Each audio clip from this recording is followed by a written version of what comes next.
नमस्कार साथियों। एक बार पुनः आप सभी का स्वागत है आपके अपने जॉब्स वाला के चैनल पर। जैसा कि आप लोग जानते हैं, हम लोग फूड सेफ्टी ऑफिसर की क्लासेस चला रहे हैं, यहाँ पर पढ़ रहे हैं साथ में मिल करके। पिछली 2 क्लासेस में हमने फूड हिस्ट्री को समझा हुआ है, जिसमें फूड हिस्ट्री में हमने पहली क्लास में वर्ल्ड लेवल फूड हिस्ट्री को समझा था, देन सेकंड क्लास में इंडियन लेवल फूड हिस्ट्री को समझा था। लेकिन जैसा कि मैंने कहा था पिछली क्लास में कि अभी हम इंडियन लेवल फूड हिस्ट्री को और डिटेल में समझेंगे, ताकि क्वेश्चन गलत ना हो हमारे। ठीक है, तो उसी चीज़ को यहाँ से हम कंटिन्यू करने वाले हैं अभी। आप में से जो लोग पहली बार इस चैनल पर आए हैं, प्लीज़ चैनल को सब्सक्राइब कर लीजिए और वीडियो को लाइक कर दीजिए और साथ ही दोस्तों के साथ शेयर कीजिए। ये जो सभी नोट्स हैं, जिन नोट्स में पढ़ा रहा हूँ, ये सभी नोट्स हिंदी और अंग्रेजी दोनों माध्यम में उपलब्ध हैं। यदि आपको ये नोट्स चाहिए हैं तो मुझसे संपर्क कर सकते हैं। संपर्क करने के लिए आपको सिंपली एक नंबर में मैसेज करना रहेगा, है ना। एक नंबर में आपको मैसेज करना रहेगा, ये नंबर है 8349741989। ठीक है, इस नंबर पर मैसेज करना रहेगा। ठीक, हम चालू करते हैं आज की अपनी इस क्लास को। इस क्लास के अंतर्गत आज हम पढ़ने वाले हैं history of food in India, भारतीय भोजन का एक इतिहास, संक्षिप्त इतिहास। ठीक है, चालू करते हैं हम हमारी क्लास को। ठीक है, तो सबसे पहले आता है ओरिजिन एंड इन्फ्लुएंस। इसको हम समझने का प्रयास करते हैं कि ओरिजिन एंड इन्फ्लुएंस क्या है। देखो, पीछे मैंने समझाया था आपको पिछली क्लास में कि जो इंडियन सिविलाइजेशन है वो बहुत ओल्ड है। इतनी ओल्ड है कि हम कह सकते हैं एक जो प्री यू कहें कि एक जो हिस्टोरिकल रिकॉर्ड्स जिसके मिलते हैं ना, वो कहाँ से मिल रहा है तो भीमबेटका की गुफाओं से मिल रहा है ना। उतना पुराना है, जबकि जो कि मोटा मोटा 10,000 बीसी के आसपास का रिकॉर्ड बैठ जाता है। अब इतने पुराने जो रिकॉर्ड्स हैं, इतना पुराना जो इतिहास है, इस इतिहास में हमारे अपने प्रभाव के साथ साथ दुनिया की अलग अलग सभ्यताओं का प्रभाव भी पड़ा। जैसे यहाँ पर लिखा भी हुआ है कि Indian civilization dates back the thousands of the years and over the time, समय समय पर it has absorbed the influence from the various culture and peoples. समय समय पर दुनिया के अलग अलग लोगों का भी प्रभाव इस सभ्यता पर आया है। वो प्रभाव किसी वजह से आ सकता है, जैसे उदाहरण के लिए कि जब दुनिया के अलग अलग जातियों के लोगों ने, सभ्यताओं के लोगों ने हम पर अटैक किया, तब वो अपने साथ कुछ लेकर के आए। मतलब अपनी वो कुंठित मानसिकता के अलावा हमारे पास अपना भोजन भी लेकर के आए। वो भोजन हमारे भोजन के साथ मिक्स हो गया और यहाँ पे क्या हुआ, एक मिक्स्ड कलिनरी प्रैक्टिस चालू हुई, ट्रेडिशन चालू हुआ। समझ रहे हो? ठीक है, तो इंडियन सिविलाइजेशन में ये प्रभाव अलग अलग चीजों की वजह से आया, कल्चरल लोगों की वजह से आया। ठीक है, अब इसी में आता है कि दीज इन्फ्लुएंसेस, एक मिनट है ना, these influences have modified and enriched the Indian cuisines, making it one of the most diverse and complex culinary traditions in the world। आज की तारीख में जैसे उदाहरण के लिए आप अमेरिका में जाएंगे तो उनका स्टेपल फूड क्या है? ब्रेड। यूरोप में जाएंगे उनका स्टेपल फूड क्या है? ब्रेड। ब्रेड वो कभी ब्रेड टोस्ट के रूप में खा रहे हैं, ब्रेड वो कभी पिज्जा के रूप में खा रहे हैं, वो बेस जो बना हुआ है ना, उसमें उसके रूप में। हमारा स्टेपल फूड क्या है? दक्षिण भारत में जाओगे तो चावल है, उत्तर भारत में जाओगे तो चावल और गेहूं है। हर जगह स्टेपल फूड हमारा बदल जा रहा है, हमारा इतना कॉम्प्लेक्स सिस्टम बना हुआ कलनरी का। ठीक है, क्यों? क्योंकि हमारा डाइवर्स है। Ayurveda's principles have played a significant role in shaping food choices, emphasizing taste, texture and health benefits। दूसरा कि हमारे यहाँ जो आयुर्वेद प्रैक्टिस रहा, ओल्डेस्ट ट्रेडिशनल मेडिसिन सिस्टम है। ये क्या है? सबसे पुराना परंपरागत चिकित्सा पद्धति है। और इस चिकित्सा पद्धति ने, जो कि जीवन के खान पान से जुड़ी हुई है, इसने हमारे खान पान को भी प्रभावित किया। In recent years, there has been a resurgence of the Indian superfoods, many of which have their roots in the ancient times। अभी बताता हूँ तुमको। जैसे इस चीज को समझो कि आज की तारीख में सरकार बार बार एक चीज कहती है, सुपर फूड्स को अपनाओ, सुपर फूड्स को अपनाओ। उसमें प्रोटीन होता है, उसमें न्यूट्रिएंट्स होते हैं। अरे साहब, जब गेहूं और चावल नहीं आया था, धान नहीं आई थी, तब सुपर फूड ही खा रहे थे हम। कोदो कुटकी ही खा रहे थे ना भाई। तो जो कोदो कुटकी रागी तुम खा रहे थे, मक्का तुम खा रहे थे, वही सुपर फूड है। तुमने खाना बंद कर दिया, क्यों? क्योंकि बीच में कौन आ गया? चावल और गेहूं आ गया। और चावल और गेहूं तुम्हारे लिए घातक है, इसलिए तुम वापस से किसकी ओर लौट रहे हो? सुपर फूड की ओर लौट रहे हो। ठीक है, तो ये सुपर फूड आज के जमाने से नहीं है, एंशियंट टाइम से है, वैदिक सभ्यता से है। ठीक है, the vast subcontinent offers culinary landscape, एक मिनट,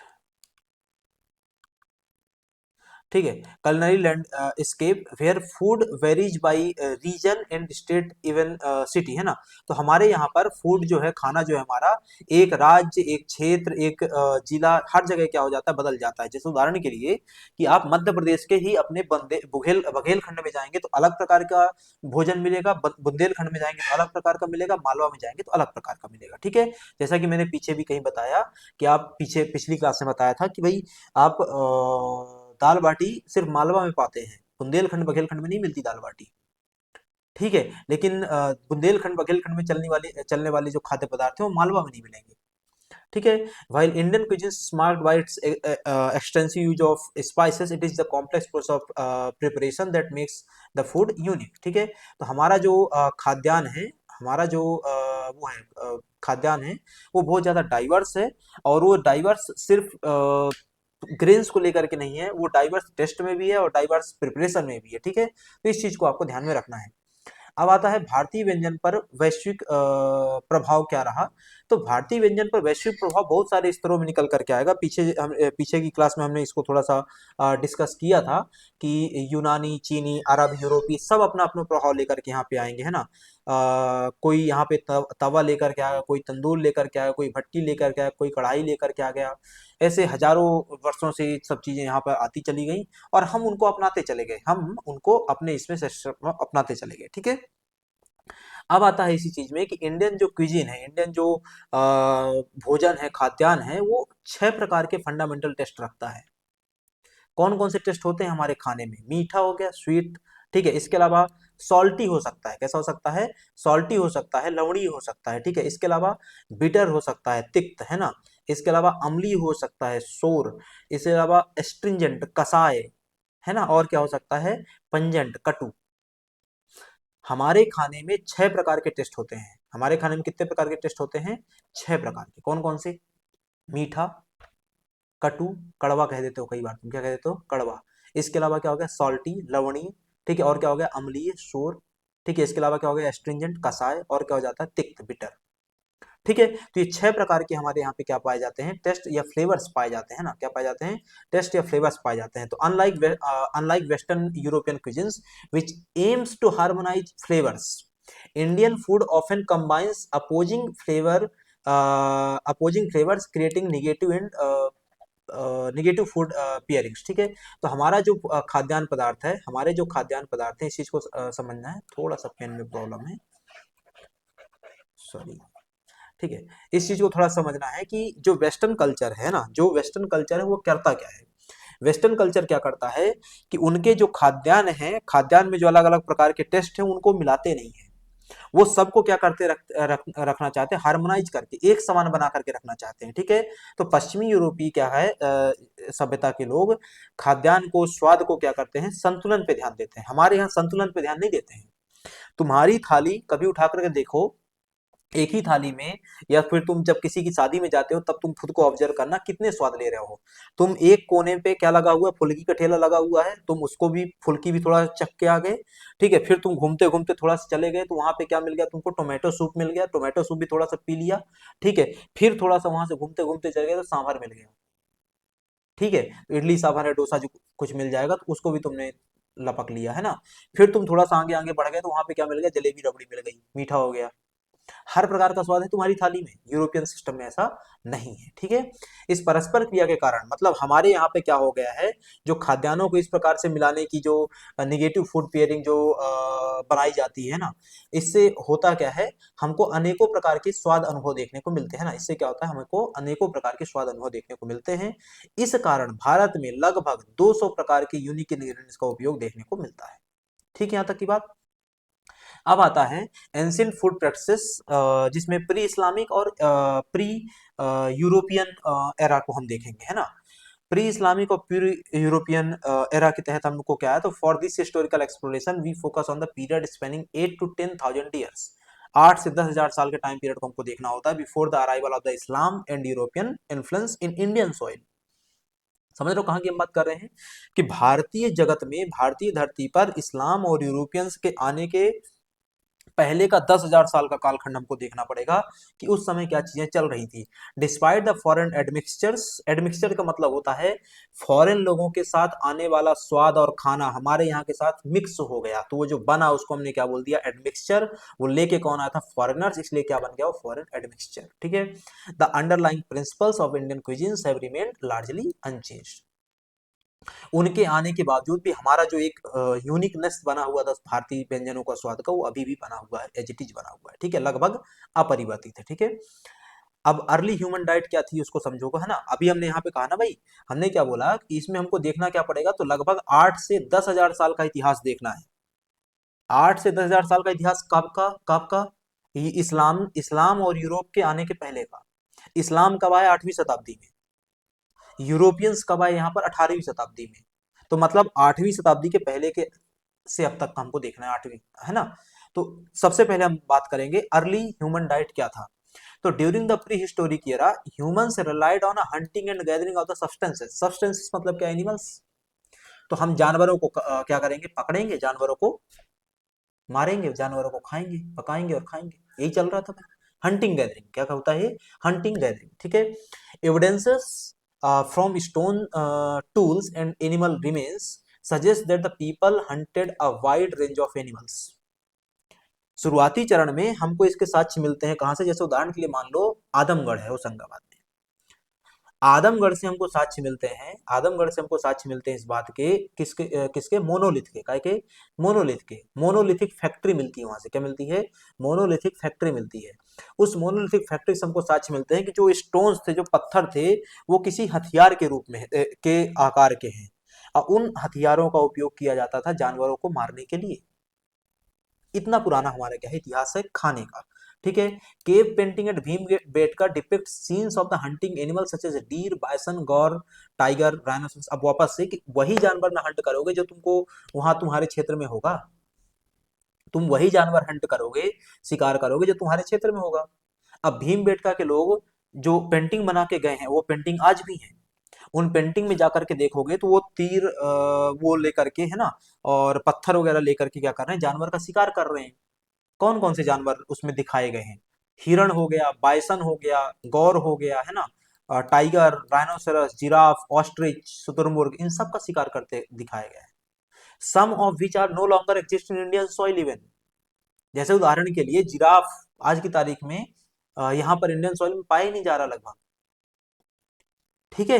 लेकिन उस समय होता था, उस समय ये यहाँ पर होता था। ठीक है। These paintings also illustrate women collecting fruits in large baskets and kneading dough. ठीक है। तो ये जो पेंटिंग्स हैं, ये चीज भी दिखाती हैं कि पुरुष तो शिकार कर रहा था, लेकिन महिलाएं क्या कर रही थी, बड़े बड़े टोकरों में फल इकट्ठा कर रही थी और आटा गूंथ रही थी। ठीक है। अब वो एग्जैक्टली आटा नहीं होगा, वो क्या है, एग्जैक्टली आटा नहीं होगा, पर कुछ ऐसा मटेरियल होगा जिसको गूंथ रही थी। क्यों आटा क्यों नहीं होगा भाई साहब, क्योंकि एग्रीकल्चर बाद में आएगी, अगले फेज में। समझ रहे हो। ठीक है। तो ये चीज यहाँ पे चल रही थी। अब आता है introduction of the agriculture animal husbandry. अब एग्रीकल्चर आएगा। तो with the advent of the agriculture and basic animal domestication significant dietary changes occurred. जैसे ही खेती आ गई तो डायट्री चेंजेस आ गए।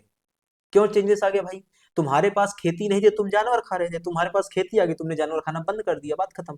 ठीक है। तो तुम्हारी जो कलिनरी प्रैक्टिस थी उसमें परिवर्तन आया due to agriculture and animal husbandry. जिस जानवर को तुम पहले खा रहे थे, उस जानवर को तुम पालने लग गए, तो पले हुई चीज को खाओगे क्यों, पालतू चीज को तुम खाओगे क्यों, पालतू चीज तुमको प्रिय होगी, तो उसको खाना बंद कर दिया तुमने। ठीक। Archaeological findings indicate the presence of the cereals, जैसे कि बार्ले और व्हीट। अनाज में क्या मिला हमको, बार्ले और व्हीट मिल गया, जौ और गेहूं। फ्रूट्स में हमको बेर मिल गया, डेट्स मिल गए, है ना। इसके अलावा खजूर और बेर, है ना, ठंडी के जमाने में जो बेर मिलती है ना, सब ठंडी के समय में वो। और डोमेस्टिकेटेड एनिमल्स, हमने जानवरों को पालना चालू किया, कौन, भेड़, बकरी, भैंस। ये कब की बात कर रहे हैं, प्री हिस्टोरिक एज की। ठीक है। एज सेटलमेंट्स एक्सपांडेड, जैसे जैसे क्या हो गया, रहवास के क्षेत्र बढ़ने लग गए, diets diversified with additional crops like oats, multiple wheat varieties and wine grapes. जैसे जैसे हमारा रहन का क्षेत्र बढ़ने लग गया, वैसे वैसे हमारी एग्रीकल्चर प्रैक्टिस और बढ़ती चली गई, और जैसे जैसे हमारी एग्रीकल्चर प्रैक्टिस बढ़ती चली गई, वैसे वैसे हमने क्या करना चालू कर दिया, मल्टीपल ग्रेन्स का उत्पादन करना चालू कर दिया। अब हम व्हीट और बार्ले के अलावा डेट्स का उत्पादन कर रहे थे, हम अलग अलग व्हीट की वैरायटीज लेकर के आने लग गए, वाइन लेकर के ग्रेप्स लेकर के आने लग गए, और ग्रेप्स लाए तो ग्रेप्स से वाइन बना ली हमने। तो प्रोसेस बड़ी तेज रखी हमने, है ना। द onager या wild ass, है ना, and early domesticated horses may have been used during this period। ये इस चीज का भी प्रमाण मिलता है कि इस समय हमने क्या किया, जंगली गधे का और पारंपरिक घरेलू घोड़े घोड़े का उपयोग शुरुआती चरण में किया था, पालन के तौर पर, है ना। अब आते हैं हम इंडस वैली सिविलाइजेशन पे। तो इंडस वैली सिविलाइजेशन में कलनरी डेवलपमेंट क्या रहा उसको समझते हैं। तो इंडस वैली सिविलाइजेशन है ना, primarily consume the wheat and barley. इस समय भी हमको किसका उत्पादन देखने को मिला, गेहूं और जौ का ही उत्पादन देखने को मिला। ठीक है, आज की तारीख में जौ तुम्हारा स्टेबल फूड नहीं, मुख्य आहार नहीं है, लेकिन Indus valley civilization, before that और after the Indus valley civilization, that means कि during the Vedic era, barley या जौ तुम्हारा स्टेबल फूड था, आज नहीं है। ठीक है, additionally archaeological sites like Surkotada, है ना, सुरकोदा रिवील द प्रेजेंस ऑफ, सुरकोदा से हमको, सुरकोदा क्या है, एक आर्कियोलॉजिकल साइट है, किसका हिस्सा है, इंडस वैली सिविलाइजेशन का हिस्सा है। क्या इसके साक्ष्य मिले हैं इसमें से हमको, मिलेट्स के, मोटे अनाजों के, किसमें, रागी, शोरगम और अमरनाथ, है ना। तो इनके हमको साक्ष्य मिले हैं, अमरंथ, रागी, ज्वार और अमरंथ के। दालों के साक्ष्य मिले, काय में, दालों के, लेग्यूम्स में, लेग्यूम्स में मटर, चना, मसूर, मूंग और कुल्थी, कुल्थी जानते होंगे मेरे ख्याल से। ठीक है, इसके अलावा तेल बीज, तेल बीजों में क्या के साक्ष्य मिले, तिल के, सरसों के, अलसी के। और फलों में क्या के साक्ष्य मिले, खजूर, खरबूजा, नींबू, अनार और केला। ये सब कुछ के साक्ष्य हमको कहां से मिले, सुकोत्रा से, इंडस वैली सिविलाइजेशन। ठीक है, तो इतनी चीजें आपको ध्यान में रखना है। Evidence suggests that the coconut may have been known to the Indus Valley people, inferred from the jewelry and the bowl shapes resembling coconuts। तो वहां पर जो वो होता था, ज्वेलरी होती थी, उस ज्वेलरी में, जैसे उदाहरण के लिए आज की तारीख में महिलाएं क्या पहनती हैं, जो कान में पहनती हैं उसको क्या बोलते हैं, है ना। तो जो कान में महिलाएं पहनती हैं, तो उसमें अलग अलग शेप आते हैं। तो जो अलग अलग शेप आते हैं, तो मैं कहता हूँ समझो कि उसमें से एक शेप ऐसा होता है जो नारियल के जैसा दिखता है। तो वो नारियल के जैसा सेब दिखने वाला किसने बनाया, उसने बनाया जिसने नारियल देखा था। तो उनके यहाँ पर भी ज्वेलरी कैसी बनाई जा रही थी, नारियल की सेब की बनाई जा रही थी। अब नारियल की सेब की ज्वेलरी सिर्फ तुम तभी बना सकते हो जब तुम नारियल देखोगे, इसका मतलब नारियल तुम्हारे यहाँ होता था, मतलब नारियल के साक्ष्य कहाँ पे है, इंडस वैली सिविलाइजेशन में थे। ठीक है, तो ये चीज ध्यान में रखनी है। अब आता है मीट कंजम्पशन को लेकर के। तो people of this civilization, Indus valley civilization, consumed a variety of land, river and sea animals, मतलब जमीन में पाए जाने वाले, नदी में पाए जाने वाले, समुद्र में पाए जाने वाले सभी प्रकार के जानवरों का भक्षण कर रहे थे।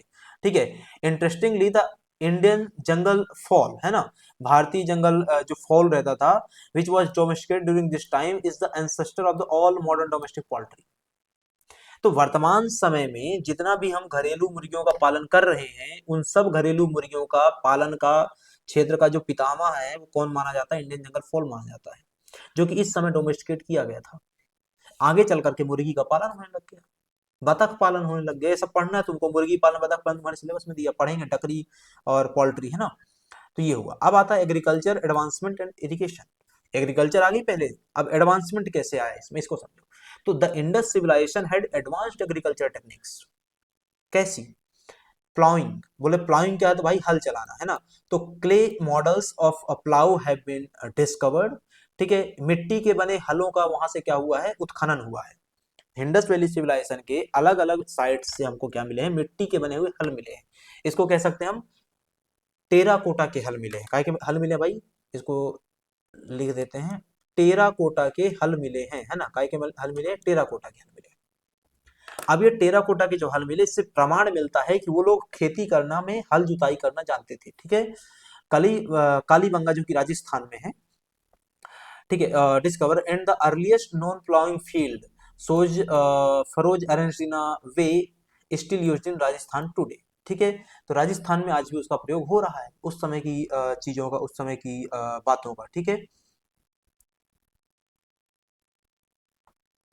ठीक है, तो इसको ध्यान में रखना है। तो हल चलाने के जो साक्ष्य हैं वो हमको कालीबंगा से मिलते हैं, राजस्थान के खेतों में उनको प्रयोग किया जाता था।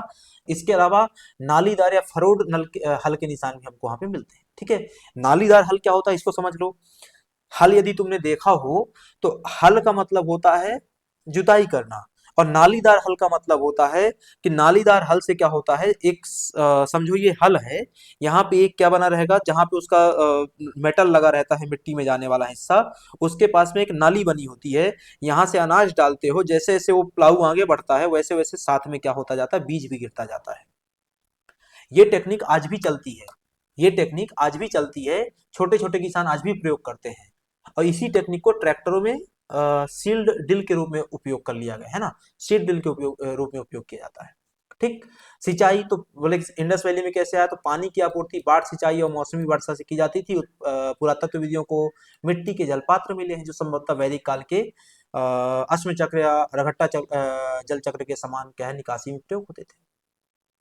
ठीक है, तो नदी से या फिर कुएं से पानी निकालने के लिए किस प्रकार की तकनीकों का प्रयोग किया जाता था, जैसे उदाहरण के लिए आगे चल करके वैदिक सभ्यता में रहट तकनीक का प्रयोग किया गया, काहे का, रहट तकनीक का प्रयोग किया गया। ऐसे ही अर्घट्टा जल चक्र का प्रयोग किया जाता था किसमें, इंडस वैली सिविलाइजेशन। ठीक है, भंडारण और परिवहन के लिए क्या होता था, तो हमने पीछे बात की, ग्रेनरीज होती थी, बड़ी बड़ी अन्नागार होते थे, क्या होते थे, बड़े बड़े अन्नागार होते थे। उन अन्नागार के माध्यम से क्या किया जाता था, उत्पादन की अधिक जो अधिक उत्पादन होता था उसको स्टोर करके रखा जाता था, है ना, अधिक उत्पादन वाली चीज को स्टोर करके रखा जाता था। ठीक है, तो इस चीज को आपको ध्यान में रखना है। अब आता है transition to agriculture based diet. अब हमारी जो डाइट है वो पूर्ण रूप से कंप्लीटली किसमें शिफ्ट हो जाएगी, एग्रीकल्चर बेस्ड प्रोडक्ट्स में, है ना, हमारी डाइट पूर्ण रूप से एग्रीकल्चर बेस्ड प्रोडक्ट्स में शिफ्ट होगी। क्यों, क्योंकि हम एग्रीकल्चर का जो वो है एडवांसमेंट बढ़ा देंगे, है ना।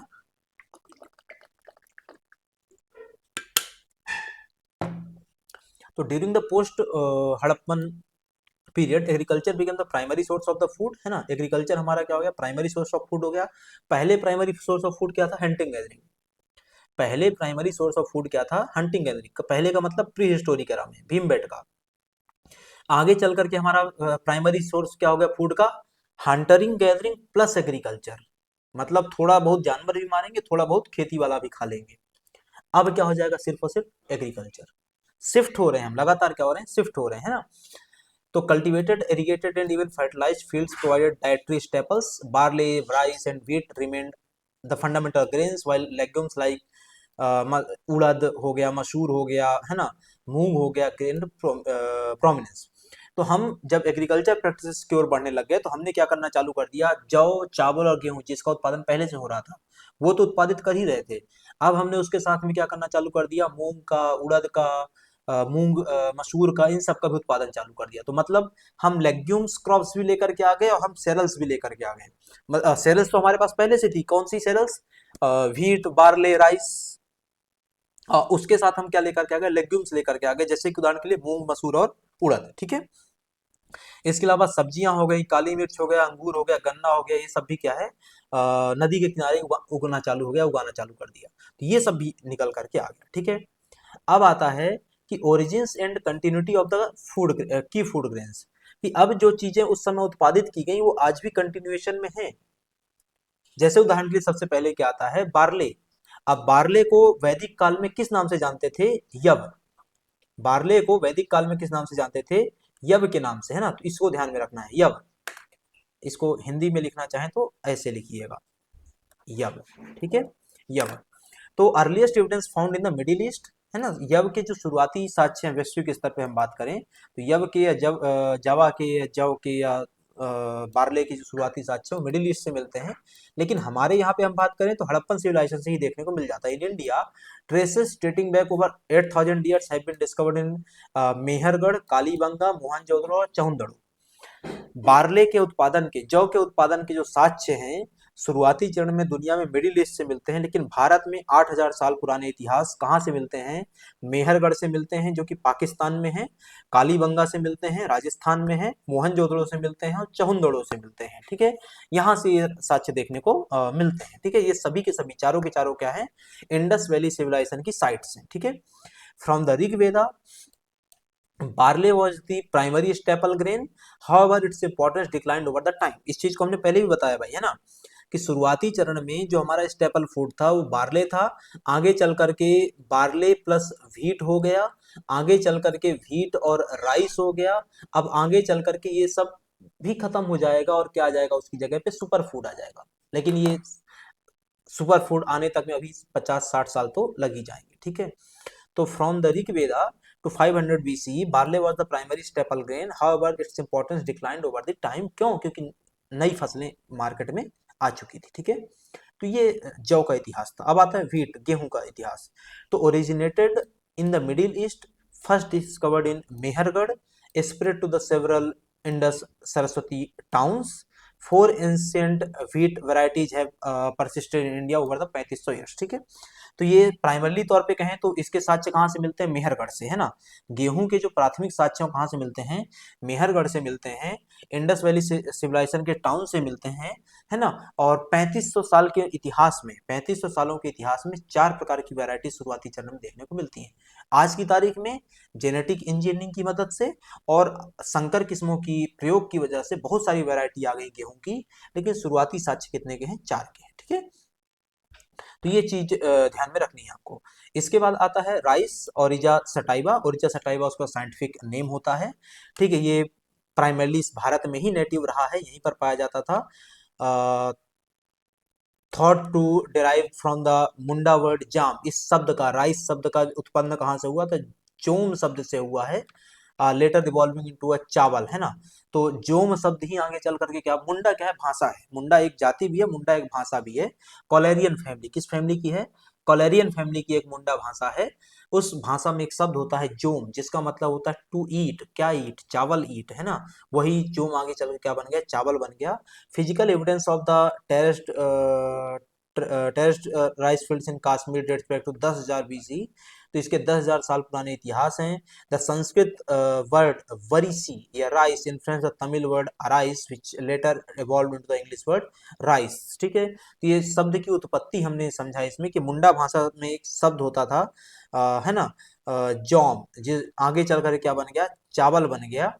ऐसे ही वरिसी एक शब्द होता था जो तमिल में अरिसी बन गया, और वही आगे चल कर इंग्लिश में क्या बन गया? राइस बन गया, ठीक है। ये शब्द की क्या थी? उत्पत्ति थी, एटमोलॉजी था, है ना। इसके बाद आता है इसी चीज को में मिलेट्स या रागी। मिलेट्स और रागी की हम बात करें तो ragi originated in Africa and was found in Deccan, है ना। ज्वार हो जाता है, jowar also has African origin and was discovered in Rajasthan. तो ज्वार के साक्ष्य राजस्थान से मिलते हैं, रागी के साक्ष्य डेक्कन प्रदेश से मिलते हैं। डेक्कन प्रदेश का मतलब होता है कर्नाटक और यहाँ तमाम का रीजन, ठीक है। इसके बाद आते हैं पल्सेस, है ना। पल्सेस में मूंग हो गया, उड़द हो गया और मसूर हो गया। पीछे हमने देखा था इस चीज को।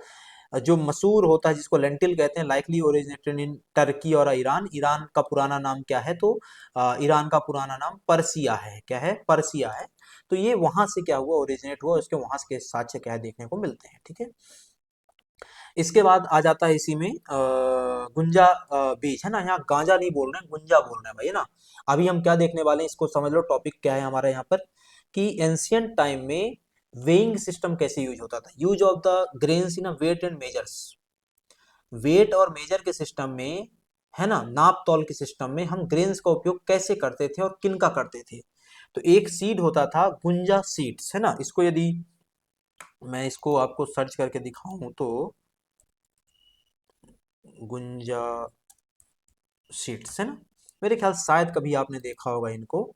ये गुंजा सीड्स होते हैं ना। इनका पुराने जमाने में उपयोग किया जाता था किस चीज के लिए? वेइंग के लिए, है ना। किस चीज के लिए? वेइंग के लिए। तो गुंजा या रत्ती बीज का उपयोग हड़प्पा सभ्यता में भार प्रणाली के आधार के रूप में किया जाता था। ये एक बेसिक वेइंग सिस्टम होता था इंडस वैली सिविलाइजेशन में, ठीक है। इसके अलावा अर्थशास्त्र फॉर्मलाइज दीज वेट्स, है ना। Masha beans were also used as a weight and as the name of the modern currency, ठीक है। आगे चल करके मासा सीड्स का प्रयोग हुआ। तो शुरुआती चरण में तुमने किसका प्रयोग किया? गुंजा का प्रयोग किया। आगे चल करके तुमने किसका प्रयोग किया? मासा का प्रयोग किया। ये सब क्या है? वेइंग सिस्टम में प्रयोग होने वाले ग्रेन्स हैं, वेइंग सिस्टम में प्रयोग होने वाले सीड्स हैं, ठीक है। तो ये चीज को ध्यान में रखना है।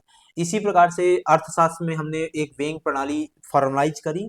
अर्थशास्त्र में आचार्य चाणक्य ने जो वेइंग प्रणाली फॉर्मलाइज करी, सिस्टम बनाया माप तौल का, उसमें क्या सिस्टम बनाया इसको समझ लो। उन्होंने बताया कि एक धरण बराबर कितना होगा, 320 गुंजा बीज, और 320 कुंजा बराबर बीज मतलब कितना होगा, 640 मासा दाने, और 640 मासा दाने का मतलब कितना होता है, 14,080 सफेद सरसों के बीज। अब 14,080 सफेद सरसों के बीज तो तुम गिन नहीं सकते हो, समझ रहे हो। तो तुम क्या कर लो भाई, एक धरण गिन लो। कितना गिन लो, एक धरण, एक ही है, गिनने में कोई समस्या ही नहीं। कितने के बराबर हो गया, 14,080 सरसों के बीज के बराबर हो गया। ये वेइंग सिस्टम कहाँ का है, अर्थशास्त्र का। कब प्रचलन में था, मौर्यन पीरियड में, ठीक है। अब आता है लेंथ सिस्टम, यहाँ पे है ना। तो length measurement based on the barley yava, जो उस समय माप तौल की प्रणाली में, है ना, मापन की प्रणाली में खास करके लेंथ के सिस्टम में प्रणाली चल रही थी, तो उसमें हम जवा का प्रयोग करते थे। जव का क्या प्रयोग हो रहा था एग्जैक्टली, जव का, है ना। तो as per the Manusmriti length was measured using barley grains. Manusmriti में मेंशन है कि हम बार्ले ग्रेन्स का प्रयोग करके इसका उपयोग करते थे। कैसे, यदि 8 यव है, इसका मतलब एक अंगुल, एक अंगुल मतलब कितना होता है, 8 जव। बोले कैसे होगा, इसको इस तरीके से समझो, एक, समझो ये रहा, है ना, सॉरी, ये रहा, समझो ये एक जवा है ना। तुम ऐसे ही 8 जवा मिला करके रख दो,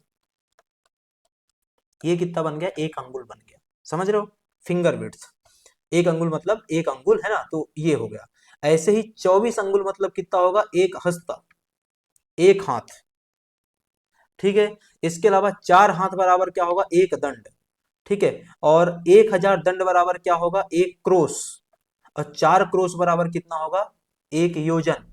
और एक योजन मतलब आज की तारीख में कितना होता है, 5.2 किलोमीटर। कितना होता है, 5.2 किलोमीटर, ठीक है। तो बात तो वही है, बात तो अभी भी वही है ना, ठीक है। तो चल वही रहा सिस्टम, ठीक है। एक मिनट, अब आता है ना, इसमें समझ गए जौ मापन में हम क्या यूज कर रहे थे। तो हमने कहा कि मनुस्मृति में मापन की एक प्रणाली दी हुई है लेंथ मापन की, जिसमें बताया गया है कि यदि तुम 8 यौ लेते हो, जवा लेते हो, तो क्या बन जाएगा, एक अंगुल। यदि तुम 24 अंगुल लेते हो तो क्या बन जाएगा, एक हस्त।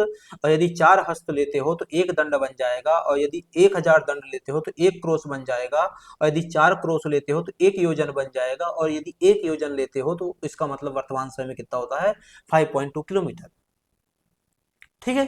तो ये मापन की प्रणाली उस समय चलती थी। अब आता है स्पाइसेस। स्पाइसेस में क्या है भाई, तो टर्मरिक नेटिव टू इंडिया, है ना। इसके अलावा ginger originated in south east Asia but wild varieties exist in India. तो ये साउथ ईस्ट एशिया में ओरिजिनेट हुआ है और इसकी वाइल्ड वैरायटी यहाँ पर हमेशा से पाई जाती रही है। तो इस चीज को भी आपको ध्यान में रखना है।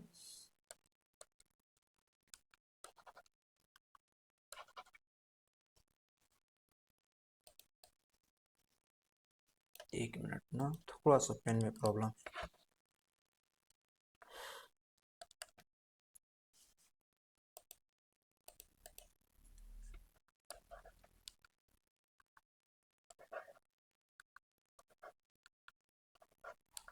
चलिए ठीक है, कोई दिक्कत नहीं, है ना। इसके बाद आता है मसाले और सुगंधित पदार्थों में, हमने सबसे पहले देखा टर्मरिक और जिंजर। इसके बाद इसी में आपका आ जाता है ना। इसके बाद इसी में आपका आ जाता है गार्लिक एंड ओनियन, है ना। गार्लिक एंड ओनियन में तो, एक मिनट, है ना, नेटिव टू अफगानिस्तान। जो गार्लिक और ओनियन है, मतलब गार्लिक और ओनियन का समान तौर पे हम कहते हैं लहसुन और प्याज।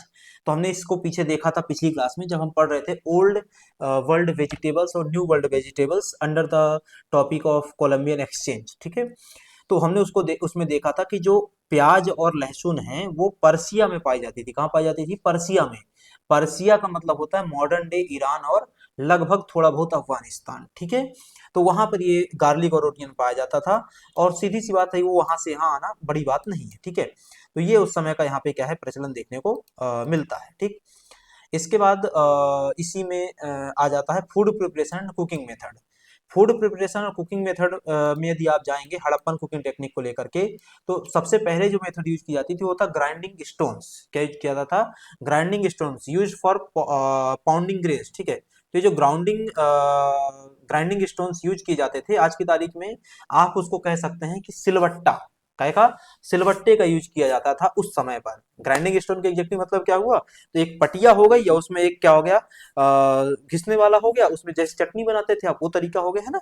तो पीसने वाले पत्थर, अब वही पीसने वाला पत्थर ग्राइंडिंग स्टोन चक्की में कन्वर्ट हो सकता है ना, कि दो पत्थरों के बीच में क्या किया जा रहा है, अनाज पीसा जा रहा है, एक लकड़ी लगाकर उसको घुमाया जा रहा है इस तरीके से, है ना, चक्की, है ना। तो ये हो गया, तो ये चीज आ जाती है। तो अनाज के पीसने के लिए मशीनों का उपयोग किया जाता था, है ना। इसके अलावा मिट्टी से लेपे हुए भट्टियों का प्रयोग किया जाता था, तो जैसे आधुनिक तंदूरी जैसी संरचनाओं का प्रयोग किया जाता था। मिट्टी और धातु के बर्तनों का प्रयोग किया जाता था, तवे जैसे प्लेट, तलने वाले जैसे पैन हो गए और उबालने वाले बर्तन हो गए, ये सब का प्रयोग होता था। परोसने के बर्तन और कड़छी का प्रयोग होता था, है ना, मिट्टी के शंख बने होते थे। तंदूरी पकाने की विधि का प्रयोग किया जाता था। प्रोटोकरी का प्रयोग किया जाता था, है ना। प्रोटोकरी क्या है, तो analysis of the food remains from Farmana, just early use of the ginger, garlic and turmeric, ठीक है। तो फरमाना एग्जैक्टली हरियाणा के खाद्य अवशेषों में अदरक, लहसुन और हल्दी के उपयोग का प्रमाण मिलता है। तो इस शुरुआती चरण की जो खाना पकाने की विधियां थी, उनमें एक विधि चलती थी पीसने वाले पत्थरों का प्रयोग करना, दूसरी विधि चलती थी मिट्टी से लेपे हुए भट्टियों का प्रयोग करना, है ना, जैसे कि तंदूर हो गया आज की तारीख का। तीसरी जो विधि चलती थी उसमें होता था मिट्टी और धातु के बर्तनों का प्रयोग करना। आज की तारीख में धातु के बर्तनों का प्रयोग ज्यादा होता है, जैसे एल्युमिनियम, लोहा और स्टील का। और पहले मिट्टी के बर्तनों का प्रयोग ज्यादा होता था। आज की तारीख में मिट्टी के बर्तन जो प्रयोग किए जाते हैं पकाने के लिए, वो एस्थेटिक में आ गए हैं, क्योंकि सब लोग उसका प्रयोग नहीं करते हैं, दूसरा महंगे हो गए हैं, ठीक है। इसके अलावा परोसने के बर्तन और कड़छी का प्रयोग कैसा होता था, तो मिट्टी के बने होते थे, वो भी किसके, मिट्टी के। आज की तारीख में काय के बनते हैं, एल्यूमिनियम के अथवा स्टील के, ठीक है। इसके अलावा तंदूर पकाने की विधि का प्रयोग किया जाता था, उसको हमने पिछली क्लास में भी समझा हुआ था।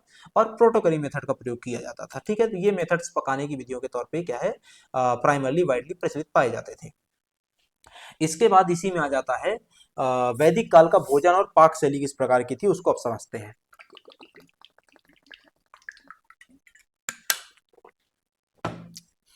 अब वैदिक काल में भोजन पकाने के लिए सबसे पहले बार्ले बेस्ड डिशेस की चर्चा करते हैं। तो बार्ले बेस्ड डिशेस के अंतर्गत जैसे उदाहरण के लिए एक मेथड अपनाते थे, अपूप। बोले अपूप क्या है, तो घी और शहद में डूबे तले हुए जौ के केक, है ना, या मालपुआ, जैसे उदाहरण के जैसे आज की तारीख में मालपुआ बनता है, तो मालपुआ जैसी चीज भी पहले बनाई जाती थी, लेकिन वो बनती काय की थी, जवा की, काय की जौ की बनती थी। कैसे बनाते थे, तो घी और शहद में उसको डुबा करके बनाया जाता था। लेकिन ये मेथड या जो प्रक्रिया है वो किस नाम से जानी जाती थी, अपूप के नाम से, ठीक है। इसके बाद एक ही जाता आता है इसी में करम्भ। बोले ये क्या है, तो भुना और पिसा हुआ जौ, जिसे पानी, घी, दूध या दही के साथ क्या किया जाता था, मिलाया जाता था, ठीक है। तो भुना और पिसा हुआ जवा, जौ, बार्ले, है ना, शुरुआत में बार्ले का प्रयोग हो रहा था, हम बार्ले की मेथड से पढ़ रहे हैं। तो ये एक करम्ब का प्रयोग किया था। इसके अलावा एक क्या होता था, कुलमाश।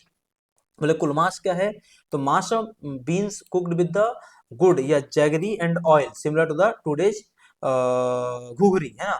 जैसे राजस्थान और हरियाणा में घुघरी बनाई जाती है, मुझे नहीं पता आपको आपने देखा है कि नहीं देखा है। यदि देखना चाहें तो अपन एक मिनट देख लेते हैं इसको, है ना, घुघरी।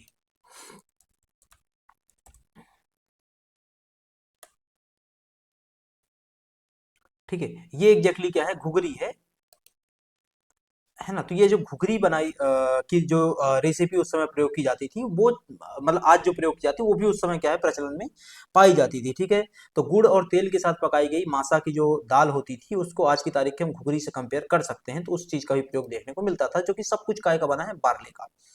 अब आता है राइस को लेकर के, तो राइस से क्या बनता था, तो राइस के मामले में यदि आप जाएंगे, है ना, तो सबसे पहले इसमें राइस के मामले में आता था क्या आपका, ओदन या भातक। बोले ओदन या भातक क्या है, तो उबला हुआ चावल। उबला हुआ चावल, आप भी चावल आज की तारीख में खाते हैं, उबला हुआ ही रहता है भाई, है ना। बस हो गया, कुछ नहीं। इसके अलावा छीर, दूध में पकाया गया चावल, छीर, वही छीर आगे चल के क्या बन गया, पैसम। भाई पीछे पढ़ा ना तुमने, खीर कोई क्या बोलते थे, पैसम बोलते थे। छीर, खीर, पैसम सब एक ही बात है, ठीक है। तो ये छीर हो गया। इसके अलावा क्या आ जाता था, अर्ली खिचड़ी, मतलब राइस मिक्स्ड विथ लेंटिल्स, वो लेंटिल में प्राइमरी क्या हो गया, दाल हो गई, ठीक है। तो ये हो गया। इसके अलावा चिपिटा, तो फ्लैटेंड राइस, फ्लैटेंड राइस या मॉडर्न चिवड़ा या पोहा, पोहा चिवड़ा, फ्लैटेंड राइस एक ही बात होती है। तो ये चिपिटा होता था, चिपिट गया है वो क्या हो गया, चिपिट गया है ना। तो ये राइस बेस्ड क्या होती थी, डिशेस होती थी, जैसे क्या क्या हो गया भाई हमारा, ओडना या भटका भातक है ना, इसके अलावा खीर हो गया, अर्ली खिचड़ी हो गया और चिपिटा हो गया। ठीक है, इसके बाद आता है लेंटिल या पल्सेस है ना, लेंटिल या पल्सेस में क्या चल रहा था उसको समझ लेते हैं। तो लेंटिल या पल्सेस के अंतर्गत हम क्या बना रहे थे उसको एग्जैक्टली हम समझेंगे। तो उसमें हम सबसे पहले बना रहे थे सूप या युश, मतलब दाल के सूप बना रहे हैं। ठीक है, इसके अलावा वटक बना रहे थे, भिगोई, दरदरी या पिसी हुई और किण्वित दाल को आकार दे करके तला जाता था। जैसे आज की तारीख में बड़ा पाव बड़ा बनाते हैं, मतलब चलता है ना, तो तुम इडली सांभर खाने जाते हो तो साथ में बोलते हो कि बड़ा सांभर दे दो, क्या दे दो, बड़ा सांभर दे दो। तो बड़ा है एग्जैक्टली है क्या, दाल है। बड़ा है क्या, दाल है ना, भिगोई और दरदरी दाल है, जिसको फर्मेंट करके भिगो करके दर करके बना लिया गया है, और तुमको उसको परोसा जाता है। वो चीज पहले भी चल रही थी, बस उसको बोलते क्या थे, वटक बोलते थे, है ना। आज की तारीख में क्या बोलते हो, वड़ा बोलते हो। इसके अलावा क्या चलता था, पूर्व पट चलता था, तो दाल जो है ना, दाल से बने प्रारंभिक जो पापड़ होते थे उनको हम क्या बोलते थे, पूरपट बोलते थे। तो वो चीज भी क्या है, प्रचलन में देखने को मिलती है। ठीक है, इसको ध्यान में रखना है आपको। अब आता है मिल्क एंड मिल्क प्रोडक्ट्स को लेकर के बहुत सारी बातें। तो मिल्क एंड मिल्क प्रोडक्ट्स में इस चीज को ध्यान में रखिए कि भाई भारत में जब डोमेस्टिकेशन चालू हुआ, तो डोमेस्टिकेशन के अगले चरण में जो सबसे ज्यादा जानवर डोमेस्टिकेट किया गया वो कौन था, गाय थी। प्रारंभिक तौर में जो जानवर डोमेस्टिकेट किया गया सबसे ज्यादा वो कुत्ता था, लेकिन अगले चरण में जो सबसे ज्यादा डोमेस्टिकेट किया गया जानवर वो क्या था, गाय था। ठीक है, तो जब गाय है तो गाय के जो बाई प्रोडक्ट्स रहेंगे, गाय के जो उत्पाद रहेंगे, सह उत्पाद रहेंगे, उनका भी तो यहाँ पे प्रचलन देखने को मिलेगा, है ना। तो वो चीज यहाँ पे देखने को बकायदा मिली। तो cattle played an integral role, ठीक है, in Indian life and culture among various dairy products, cows milk was most valued through buffalo and goat milk, though buffalo and goat milk were also consume. तो सर्वाधिक जो प्रिय माना गया वो क्या माना गया, गाय का दूध माना गया, लेकिन भैंस और बकरी के दूध की भी मान्यता थी। और गांधी जी तो बकरी का दूध ही पीते थे भाई, है ना। तो वो उस प्रकार की चीजों की भी मान्यता यहाँ पे देखने को मिलती है। इसके अलावा milk was taken fresh boiled mixed with Soma juice और एज अ क्रीम। तो मिल्क को या तो ताजा ताजा पी लिया जाता था, या फिर उबाल करके पिया जाता था, या मिक्स करके पिया जाता था, किसके साथ, सोम के साथ या फिर क्रीम के साथ। बोले साहब इस बात के पढ़ने का महत्व क्या है। देखो, आगे चल करके तुमको एक टॉपिक आएगा फूड प्रिजर्वेशन, उसके तहत एक टॉपिक आएगा preservation of the milk. Preservation of the milk की जो सबसे सिंपलेस्ट टेक्निक है वो क्या है, बॉइलिंग। प्रिजर्वेशन, मिल्क प्रिजर्वेशन जो सबसे इजीएस्ट सबसे ओल्डेस्ट मेथड है वो क्या है, बॉयल द मिल्क। बात खत्म। तो ये चीज अपने को समझ में आ रही है कि बॉइलिंग की प्रोसेस बहुत पुरानी है, हजारों साल पुरानी। ठीक है, it was curdle during the using started और ग्रीन मटेरियल, है ना। तो आगे चल करके हमने क्या करना चालू कर दिया, उसके उत्पाद बनाना चालू कर दिए। इसे जामन या हरे पदार्थों से दही में बदला जाता था, और चावल जौ या सोम रस के साथ क्या किया जाता था, खाया जाता था। आगे चल करके हमने दूध के उत्पाद बनाना चालू कर दिए। दूध के उत्पाद बनाने में जो सबसे सर्वाधिक शुरुआती चरण हमने काम किया वो क्या किया, दूध को जमा दो। दूध को जमाएंगे तो उसके बाद जो मिलेगा, दही मिलेगा, उसको हम अलग अलग चीजों के साथ खाना चालू कर दिए, है ना। दही को विभिन्न रूपों में प्रयोग किया जाता था, जैसे कि मक्खन के कणों से युक्त पतला मंथन किया गया दही परसद्ध कहलाता था, है ना। तो मक्खन के जो मक्खन होता है, दही होता है, उसको पतला पतला निकाल लो, और जो प्रोडक्ट बचेगा, है ना, उसको क्या बोला गया, प्रसिद्ध बोला गया। ऐसे ही क्या होता था, दधनवत होता था। दधनवत के दो रूप होते थे जो संभवतः आधुनिक पनीर और चीज के समकक्ष माने गए थे। तो अगेन मिल्क के सह प्रोडक्ट निकल करके आ रहे हैं, सह उत्पाद निकल करके आ रहे हैं, बाई प्रोडक्ट्स निकल के आ रहे हैं। पहले तुमने क्या निकाला, जामन बनाया, जामन से तुमने क्या निकाल लिया, दही बना लिया। ऐसे ही तुमने क्या बना लिया, प्रसिद्ध बना लिया। ऐसे ही तुमने क्या बना लिया, दधवंत बना लिया। दधवंत ही आज की तारीख का चीज है, दधवंत ही आज की तारीख का क्या है, पनीर है। ठीक है, घी को अत्यधिक प्रतिष्ठा पाती, ये घी भी आगे चल करके निकल के आ गया उसी में से, है ना। इसे तलने, सोम रस में मिलाने या व्यंजनों में स्वाद के रूप में उपयोग किया जाने लग गया। इसके अलावा सिखरिणी क्या निकल के आया, सिखरिणी। यही सिखरिणी आज की तारीख में किस नाम से जाना जाता है, श्रीखंड के नाम से जाना जाता है। तो सिखरिणी निकल करके आ गई। क्या है भाई, तो छाने हुए दही को चीनी और मसालों के साथ मिला करके बनाया जाता है श्रीखंड। बोले है क्या भाई श्रीखंड, मसाला डाल के खा लो उसको, छाना हुआ दहिया होता है। छाना हुआ दही को बढ़िया मसाले डालो, चार ठो, और खा जाओ, शक्कर डालो, खा जाओ, है ना। ये चीज है। मौर्य काल में मैथिक नाम की दही की दुकानें होती थी, इसके व्यापक प्रचलन को यहाँ दर्शाती हैं। और दही इतना फेमस था, ये श्रीखंड इतना फेमस होता था कि श्रीखंड के बेचने के लिए दुकानें लगाई जाती थी मौर्य काल में, और इन दुकानों को मैथिक बोलते थे। श्रीखंड बेचने के लिए दुकान लगाई जाती थी, इन दुकानों को मैथिक बोलते थे। आज की तारीख में सरकार श्रीखंड बेचने के लिए सांची पार्लर खोलती है, बात एक ही है। उस समय राजा कोई और होता था, आज की तारीख में राजा मोदी जी हैं, उस समय अशोक होता था, है ना। तो ये चीज है। अब आता है ancient grains and meat dishes. तो although the origins of the pulao या पलाव कह लो आप, है ना, are often liked by Arabic cuisines. शुरुआती चरण में जो पुलाव निकल करके आया, जिसको कई बार अपभ्रंश में पलाव कहा जाता है, को आमतौर पर अरबी व्यंजन से जोड़ा जाता है, लेकिन चावल और मांस से बने व्यंजनों का उल्लेख संस्कृत ग्रंथों में भी मिलता है। अब ऐसा नहीं है कि हमारे यहाँ पे मांस नहीं खाया जाता था, बताया ना भाई। शुरुआती चरण में हमने सबसे पहले मांस खाना ही चालू किया था हमारे पूर्वजों ने। शुरुआती चरण में हमारे पूर्वजों ने मांस खाना ही चालू किया था, और उसके बाद हमने क्या करना चालू कर दिया, धीरे धीरे अपनी डाइट में परिवर्तन लेकर के आ गए। तो ये जो पुलाव बना होता है, जिसमें मांस डला होता है, मीट डला होता है, चावल डला होता है, इसको कई बार कहा जाता है कि ये अरेबिक भोजन है, लेकिन ऐसा नहीं है। ये यहाँ पर भी चल रहा था, ठीक है। वाल्मीकि रामायण में इसका संदर्भ मिलता है, याज्ञवल्क्य की स्मृति में, और शुरुआती जो तमिल ग्रंथ है उसमें भी इसका उल्लेख मिलता है, जहाँ पे एक शब्द प्रयोग किया गया है तमिल ग्रंथों में, पल्लाव मेवच। पल्लाव मेवच ही तो क्या है, पुलाव है।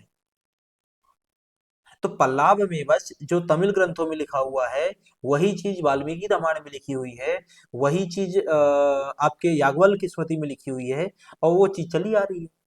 इसी तरह एक चीज आ जाती है कबाब। कबाब क्या है, भुना हुआ मांस। कबाब क्या है, भुना हुआ मांस होता है। सिंपली क्या, meat traces its root to the epic tradition of roasting meat, है ना। मीट को तुमने क्या कर दिया, भून दिया, रोस्ट कर दिया। और जो भुना हुआ मीट है, रोस्टेड मीट है, उसके साथ भी काफी पुराने हैं, ठीक है। महाकाव्यों में उसकी क्या चर्चा मिलती है। तुमने जानवर काटा, जानवर हंट किया, शिकार किया, ले जाकर के उसको आग के ऊपर क्या कर दिया, रख दिया, रोस्टिंग हो रही है उसकी, यही तो है प्रोसेस, है ना। प्रोसेसिंग ऑफ द मीट कहलाता है ये। इसके बाद आता है वैदिक और महाकाव्य काल में फल और सब्जियां क्या रही।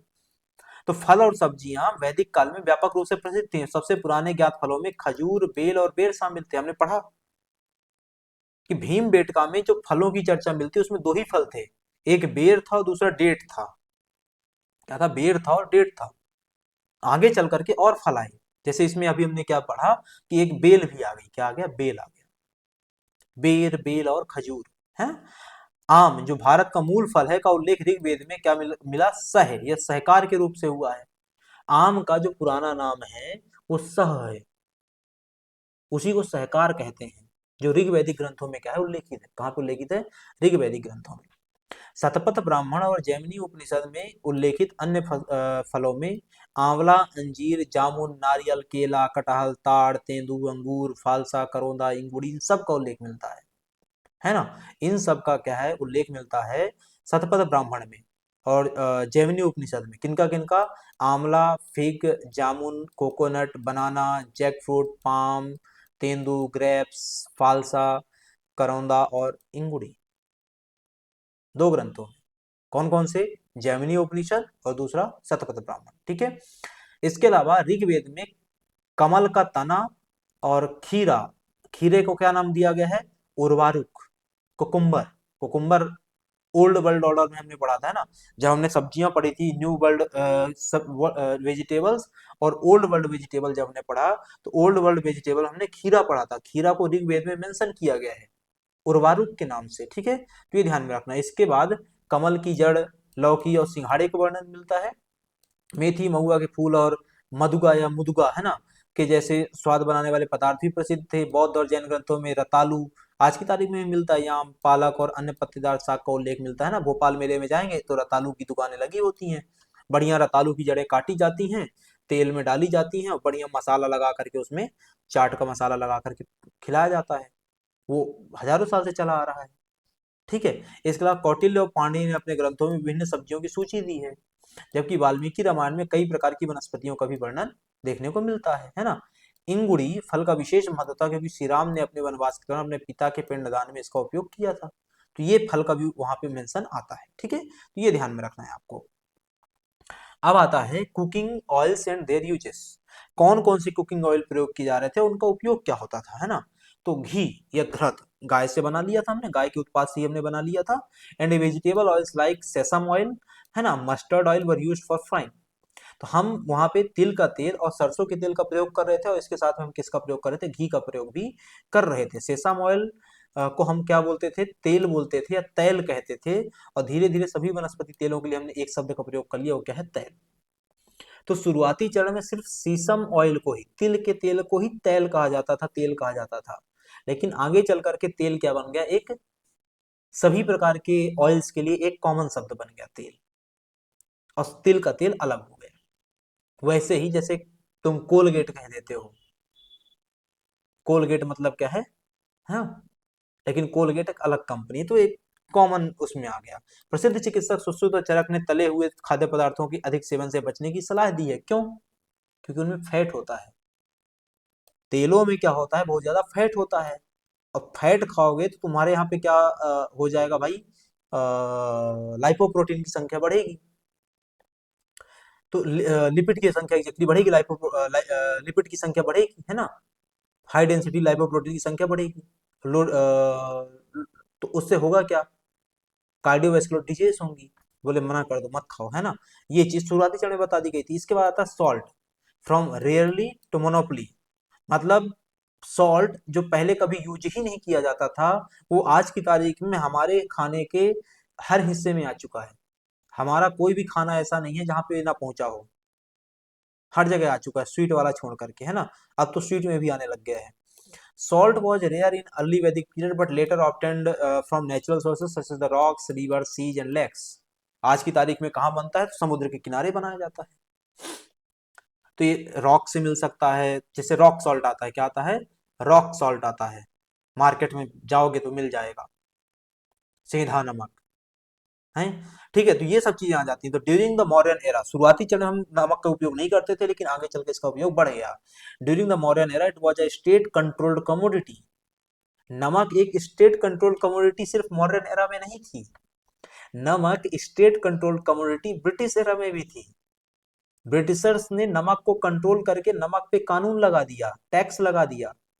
तभी तो गांधी को नमक कानून दांडी यात्रा करके नमक कानून तोड़ना पड़ा। ठीक है, तो मतलब सोचो इस चीज को, कि कोई चीज, कोई ऐसा प्रोडक्ट जो कभी यूज नहीं होता था, आगे चल करके उसका यूज होने लग गया। और यूज इतना तेजी से हुआ और इतना ज्यादा हुआ कि सरकार ने उस पर नियंत्रण रख लिया। फिर वह चाहे मौर्यन सरकार हो चाहे अंग्रेज सरकार हो, सब ने उस पर नियंत्रण रखा। और या चाहे वर्तमान की मोदी सरकार हो, सब ने उस पर नियंत्रण रखा और टैक्स लगाया उस पर, है ना। तो ये इतना फेमस हो गया। The famous Kevada salt mines in northwest were discovered with when one of the Alexander sources was seen leaking a rock which turned out to be a rock salt. ठीक है, तो जब यहाँ पे सिकंदर ने हमला किया तो वहां पे एक खेवड़ा नामक खदान होती थी, कहाँ पे, पाकिस्तान में, वर्तमान पाकिस्तान में। तो खेवड़ा नामक जो खदानें वर्तमान पाकिस्तान में थी, जिनकी खोज सिकंदर के एक घोड़े ने करी थी, क्योंकि घोड़ा क्या करने लगे, एक रॉक को चाटने लग गया, एक चट्टान को चाटने लग गया, तो उसको स्वाद आया होगा, लंबे समय तक उसको लिक करता रह गया, चाटता रह गया। देखा होगा भाई क्या कर रहा तू है, बुकाफिला क्या कर रहा है, तो बुकाफिला क्या कर रहा था, उसको चाट रहा था। तो पता चला कि ये भाई क्या है, नॉर्मल चट्टान नहीं है, ये क्या है, रॉक सॉल्ट है, ये क्या है, नमक की चट्टान है। ठीक है, तो इस प्रकार से क्या हुआ, रॉक सॉल्ट का उत्पन्न हुआ, रॉक सॉल्ट की उत्पत्ति हुई। ठीक है, इसके बाद आता है स्पाइसेस एंड कॉन्डिमेंट्स, नमक और सुगंधित पदार्थ आदि आदि, है ना। तो अर्ली स्पाइसेस इंक्लूड मस्टर्ड, है ना, शुरुआती चरण के जो मसाले थे उसमें क्या क्या शामिल था, सरसों, खट्टे फल, हल्दी, पीपली या लौंग पेपर, है ना, आदि शामिल था। बाद में काली मिर्च, हींग, अदरक, जीरा, लौंग, हरड़, सिरका सब आ गया।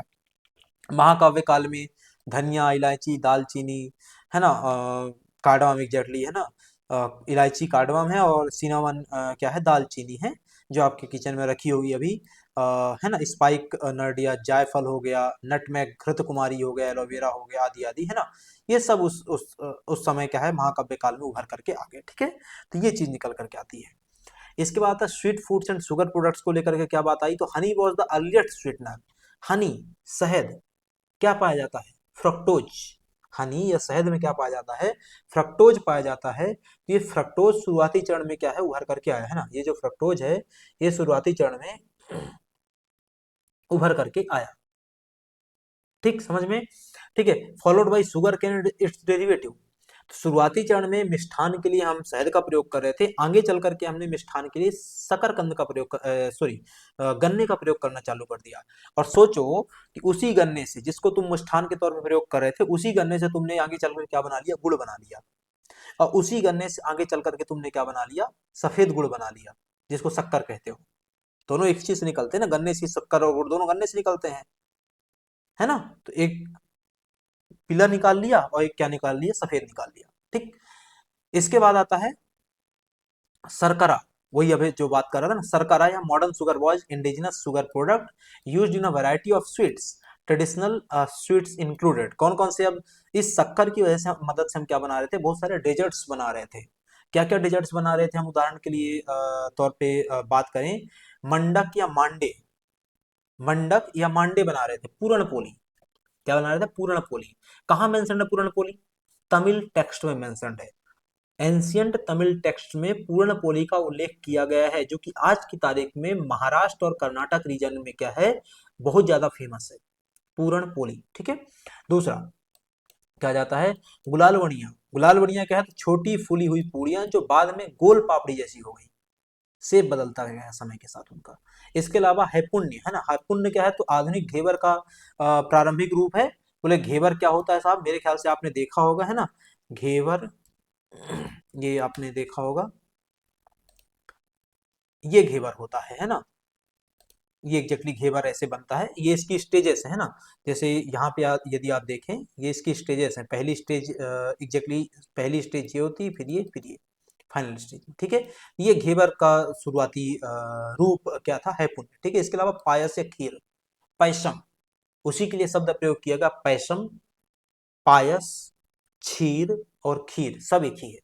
ठीक है। चावल और दूध से बनी हुई चीज जो आगे चल करके लोकप्रिय हो गई।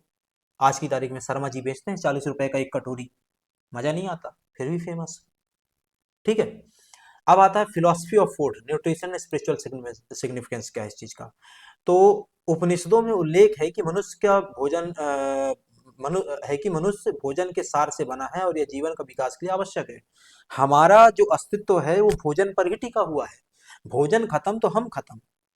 तो भोजन भी मतलब क्या, मतलब तुम भोजन खा रहे हो लेकिन न्यूट्रिशन नहीं मिल रहा, तो क्या वो भोजन है, नहीं है। तो भोजन भी कैसा होना चाहिए, न्यूट्रिएंट रिच होना चाहिए। भोजन भी कैसा हो, न्यूट्रिएंट रिच हो। ठीक है। स्प्राउटिंग ग्रेन्स, सॉरी, है ना, इसमें अब भोजन केवल पोषण का साधन नहीं बल्कि इसका आध्यात्मिक महत्व भी है। अब वापस से कि भोजन कौन सा करें, बोले मैं कहता हूँ सिंपल सा, मैंने अभी एक बात कही आपसे कि भोजन करिए लेकिन उसमें क्या हो, भोजन करिए लेकिन उसमें क्या होना चाहिए, न्यूट्रिशन होना चाहिए। लेकिन वापस से कि मांस में भी तो न्यूट्रिशन होता है। किसी के मच्छी का लीवर खा लोगे, मच्छी का लीवर खा लोगे तो उसमें तो न्यूट्रिशन मिलता है, प्रोटीन मिलता है। तो वो अच्छी बात है क्या। वापस से इसकी चीज को समझो कि भोजन सिर्फ न्यूट्रिशन प्रोवाइड करने का माध्यम नहीं है, भोजन आपके लिए आध्यात्मिक महत्व भी रखता है, स्पिरिचुअल इंपॉर्टेंस भी रखता है। इसे अतिथि सत्कार और साझा करने से भी जोड़ा गया है। अच्छा भोजन कराइएगा तो अतिथि को अच्छा लगेगा, तो अतिथि प्रसन्न होकर के जाएगा और आशीर्वाद दे करके जाएगा, अच्छा अच्छा कह के जाएगा, वरना बहुत बुरा कहता है। फिरहावी का खाना भी यदि उसको बुरा लग गया तो बुरा बोल के जाता है, समझ रहे हो, जबकि मैयत में खाने आया था, है ना। तो भोजन सिर्फ पोषण आधार का प्रोवाइड करने का माध्यम नहीं है। फिलॉसफी भोजन की क्या है, तो भोजन की फिलॉसफी कहती है कि ये पोषण के साथ साथ आध्यात्मिकता के लिए भी इंपॉर्टेंट है। कैसे, इसको समझ लो।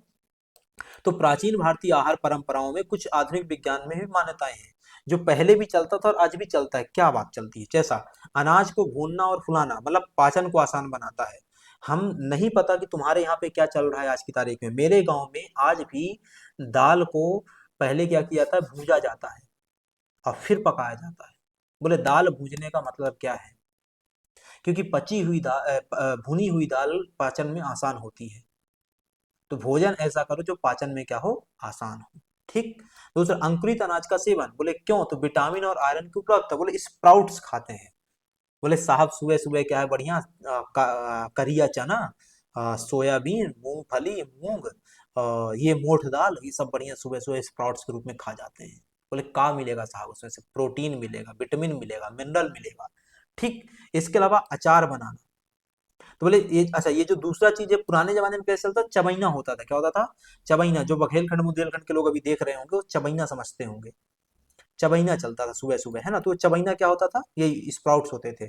इसके अलावा अचार बनाना, बोले विटामिन को संरक्षित करता है, जिससे भोजन की कमी के समय पोषण बना रहता है। बोले अचार खाने में क्या महत्व है स्वाद के अलावा, तो स्वाद के अलावा अचार का खाने में क्या महत्व है भाई, पोषण के लिए। इसके अलावा हरी सब्जियों और फलों का सेवन स्वास्थ्य के लिए लाभकारी बताया गया था, तब भी आज भी खाओ।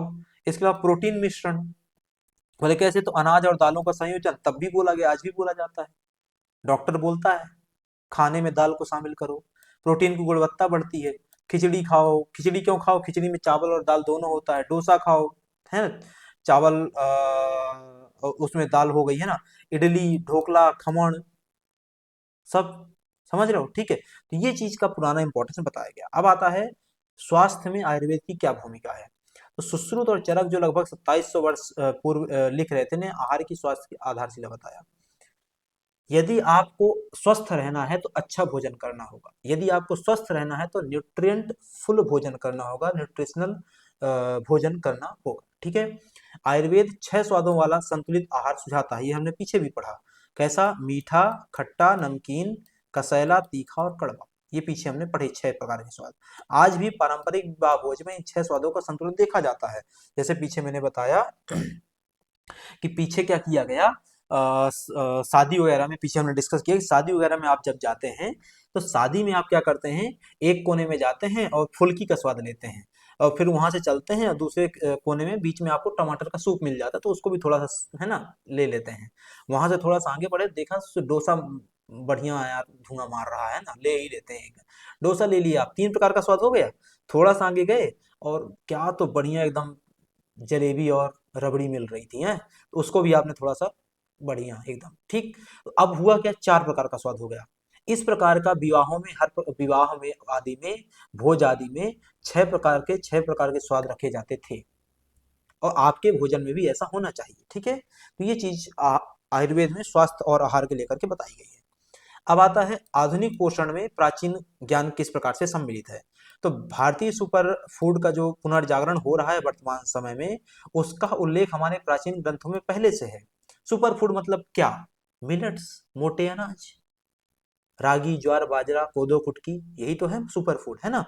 इसमें पहले भी बताया गया था हमारे इसमें अर्थशास्त्र में, संतुलित भोजन आपके बैलेंस डाइट आपके सिलेबस में है, लेकिन अभी हम उस टॉपिक को नहीं पढ़ रहे हैं, बस हम आयुर्वेद अर्थशास्त्र में क्या बताया गया बैलेंस डाइट के बारे में, उसके बारे में चर्चा कर रहे हैं कि 500 ग्राम चावल, 125 ग्राम दाल, 56 ग्राम तेल और 5 ग्राम नमक, इतना आप लीजिए, आपका जो खाना बनेगा वो बैलेंस डाइट कहलाएगा। ये जो बैलेंस डाइट है, इसी को रिकमेंड किया गया था 1987 में, आईसीएमआर ने जब क्या किए थे, गाइडलाइन जारी किए थे।